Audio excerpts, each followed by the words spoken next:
अस्सलाम वालेकुम जी, क्या हाल चाल है आप सबकी। परवरदिगार आप सबके रिज़्क़ में बरकतें अता करें और आपका दस्तरखान हमेशा वसी रहे। आज जी मैंने खीर बनाई थी, हलवाई से 10 गुना बेहतर खीर आप घर पे बनाएं मेरी रेसिपी से। आइए मेरे साथ फॉलो कीजिए और एंजॉय कीजिए इतनी ज़बरदस्त रेसिपी को। यहाँ पे जी मैंने 2 लीटर फ्रेश मिल्क ले लिया था। आप चाहे तो आप क्रीम मिल्क भी ले सकते हैं, बल्कि क्रीम मिल्क लेंगे तो बहुत ज़बरदस्त खीर बनेगी, इससे भी बहुत अच्छी बनी थी अल्हम्दुलिल्लाह। यहाँ पे जी मैंने 5 अदद इलायचियाँ ले ली थी। आप चाहें तो उसके दाने लेके इसको कूट के भी डाल सकते हैं और एज़ इट इज़ भी डाल दें, कोई मसला नहीं है। उसके बाद जी आपने इसको 3 से 4 बॉयल्स देने। यहाँ पे मैंने 1 कप जो है वो राइस ले ली थी। वो कप जो आपको नज़र आ रहा है जो मैंने शुगर के लिए यूज़ किया है, वही कप हम राइस के लिए यूज़ करेंगे। इसको मैंने 3 से 4 घंटे सोक करके रखा था। उसके बाद हम इसका दरदरा सा पेस्ट बना लेंगे, ठीक है। यहाँ पे जी मैंने 1 कप जो है वो शुगर ले ली थी। 2 लीटर मिल्क के लिए ये क्वांटिटी शुगर की परफेक्ट क्वांटिटी है, परफेक्ट। और यहाँ पे 2.5 टेबल स्पून मैंने डेसिकेटेड कोकोनट ले लिया था। ये भी खीर में जाएगा, इससे बहुत अच्छा जायका आता है। और यहाँ पे मैंने खोया ले लिया था आधा पाव। ये सारी चीज़ें मिलके आपकी खीर को क्या सुभान अल्लाह खीर बना देंगी।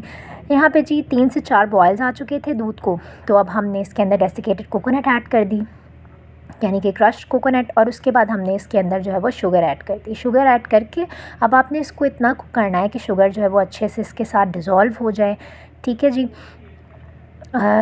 इसको अच्छे से आपने स्टर करना है कि शुगर डिज़ोल्व हो जाए। जैसे ही शुगर डिज़ोल्व हो जाएगी देन जो पेस्ट हमने राइस का बनाया था दरदरा सा, ठीक है, आपने इसको बिल्कुल पेस्ट मतलब बिल्कुल ही वो नहीं कर देना, पेस्ट नहीं बना देना, क्योंकि हम फिरनी नहीं बना रहे हैं, हम खीर बना रहे हैं। तो आपने इसे थोड़ा दरदरा सा रखना है, ठीक है।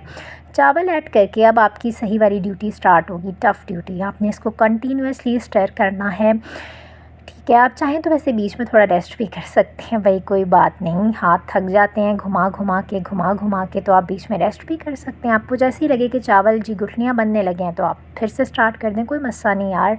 कुकिंग जो है वो बहुत ज़बरदस्त चीज़ होती है, इसको एंजॉय करके किया करें, बहुत मज़ा आता है और फिर मज़े की भी बनती हैं चीज़ें बहुत ज़्यादा।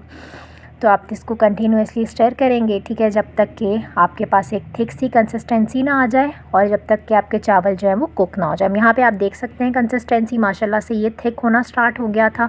चावल जो थे वो अच्छे से कुक हो चुके थे इतनी देर में। अगर आप चैनल पर न्यू हैं तो प्लीज़ सब्सक्राइब कर दें, शेयर कर दिया करें, लाइक कर दिया करें, आपकी तरफ से अप्रिसिएशन होती है। अब मैंने इसमें खोया ऐड कर दिया था जब ये थिक हो गया था। खोया ऐड करके आपने इसको बहुत ज़्यादा कुक नहीं करना, जस्ट 2 to 3 बॉयल्स आपने इसको देने। उसके बाद आपने इसमें केवड़ा एसेंस ऐड कर देना है। मैंने जस्ट 2 to 3 ड्रॉप्स ऐड किए थे बस, क्योंकि हमारे यहाँ केवड़े को इतना पसंद नहीं किया जाता खीर में, इसके बगैर ही बनाई जाती है। बट मैंने आप लोगों के लिए इसको ऐड किया था कि अगर आप लोगों को पसंद है तो आप लोग ज़रूर ऐड कीजिएगा, मगर 1/4 टीस्पून ऐड कीजिएगा, क्योंकि ये एसेंस है ये थोड़ा स्ट्रॉन्ग होता है। उसके बाद जी ज़बरदस्ती खीर तैयार थी और अब यहाँ पे आपने इसकी गार्निशिंग करनी है। अच्छा, मैंने इसमें पिस्ता बादाम वगैरह ऐड नहीं किया खीर के अंदर, मैंने गार्निशिंग में ऐड किया, क्योंकि मुझे खीर के अंदर नहीं पसंद। मैं गार्निशिंग में ऐड करती हूँ। गार्निशिंग के साथ आप खीर को एंजॉय करें, बहुत ज़बरदस्त, उसमें बहुत मज़ा आता है, ठीक है। इस तरह से बनाइएगा, खाइएगा और मज़े कीजिएगा। अल्लाह हाफ़िज़।